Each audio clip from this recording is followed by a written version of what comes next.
প্রিয় সপ্তম শ্রেণীর শিক্ষার্থীবৃন্দ, কিছুদিন পরে আমাদের অর্ধবার্ষিক মূল্যায়ন পরীক্ষা হবে। মূল্যায়নের প্রস্তুতি হিসেবে আমাদের প্রস্তুতি চলছে। আজকে দ্বিতীয় অধ্যায়ের কত দিকে কত কারিগর, তৃতীয় পরিচ্ছেদের সেই কত দিকে কত কারিগর রচনার শব্দার্থ আমরা ইতিপূর্বে লিখেছি, দলে দলে কাজ করেছি। এখন শব্দার্থের পোস্টার পেপার প্রদর্শন উপস্থাপনা কাজ চলবে। আমরা মনোযোগ দিয়ে শব্দার্থ উচ্চারণগুলি শুনব। আমরা আগেই বলছিলাম যে উচ্চারণ নিয়ে আমরা কাজ করতেছি এই পাঠে, সুতরাং উচ্চারণগুলি যে পড়তেছে তার দিকে লক্ষ্য রাখতে হবে। কারণ আমি যখন পড়ব তখন আমার উচ্চারণ হবে না, আর সেক্ষেত্রে আমি তোমাকে কীভাবে মূল্যায়ন করব। সুতরাং মূল্যায়নের ক্ষেত্রে অবশ্যই সঠিক বিশুদ্ধ উচ্চারণ হতে হবে।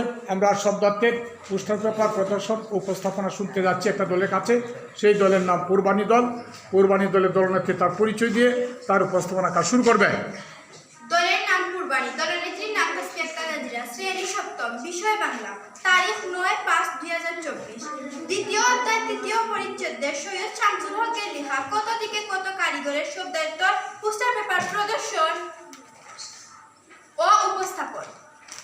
শব্দ অবিশ্বাস্য, অর্থ যা বিশ্বাস করা যায় না। শব্দ আচর, অর্থ দাগ টানা। শব্দ আর্ট, অর্থ ছবি আঁকা ও অন্যান্য শিল্প। শব্দ আর্টিস্ট, অর্থ শিল্পী। শব্দ হস্ততস্থ, অর্থ দ্বিধা। শব্দ এক খামচা চুল, অর্থ 5 আঙুলের এক খামচিতে চুলা এক মুঠ চুল। শব্দ একটিভ, অর্থ একটুখানি। শব্দ কাদার তাল, অর্থ কাদার পিণ্ড। শব্দ কারিগর, অর্থ যারা হাতে জিনিস বানায়। অনেক অনেক ধন্যবাদ পূর্বাণী দলকে তাদের সুন্দর উপস্থাপনার জন্য।